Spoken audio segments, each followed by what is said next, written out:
Council is scrambling now to send more peacekeeping forces to South Sudan.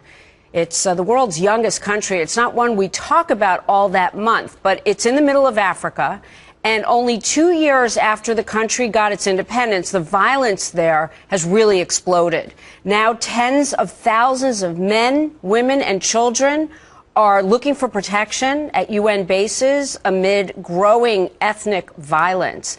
Lisa Daftari is joining me now to talk more about this, a Fox News contributor and a Mideast journalist. And it is an area we don't talk about all that much, but should, and the UN is paying attention. They're going to send 5,000 more peacekeepers. How tense is the region right now? Right. Well, this situation could turn into something much greater, and the UN has the experience of Rwanda of 1994 on its hands, where 800,000 people perished, and the rest of the world seemed to be sleeping, and the U.S. has the experience of Benghazi on their hands, where we got a warning and we did not act in time to save. So the first step here is to get the Americans out, is to send aid over there in order to keep peace as best as possible, and with the hopes of restabilizing the two countries. Is it political needs that they have in terms of stabilization, or are there actually humanitarian needs where the people there are suffering? Both. So you have a recipe for disaster here, where you have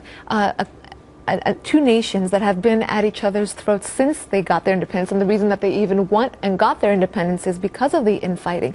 You have terrorist elements within Sudan itself, and you have oil in South Sudan. So, and then you have all these tribal rivalries, and these rivalries have been going on for a long time. So while there was something to trigger this newer round of intensified violence, the people are at risk, and the governments are not going to back down. So we want to get help there, humanitarian aid, political stabilization. Is corruption an issue? Corruption is always an issue, and if you look at all the different UN peacekeeping missions, I mean, it's a joke to a lot of people who really look at, the people who are sent over there. There are documentaries that show peacekeepers drinking beers on the beach instead of really going to do what they're meant to do. But at the same time, we can't sit back, and that's what the UN is meant to do, to restabilize and to secure the region once again.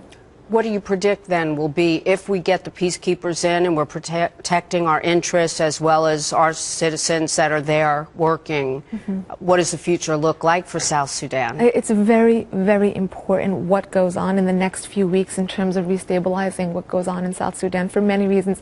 And the most important here being global security, really, because we have, again, terrorist elements in Sudan itself, and this will serve as a hedge if we're able to protect. And the U.S. has every interest, and we know that we have an interest. In 2012 alone, there was $275 million in foreign aid that we supplied to South Sudan. So we have every interest in seeing South Sudan stand up as a sovereign nation and to protect it from the terrorist elements, and to protect it from those who are very much interested in getting involved in the oil industry there, including the U.S.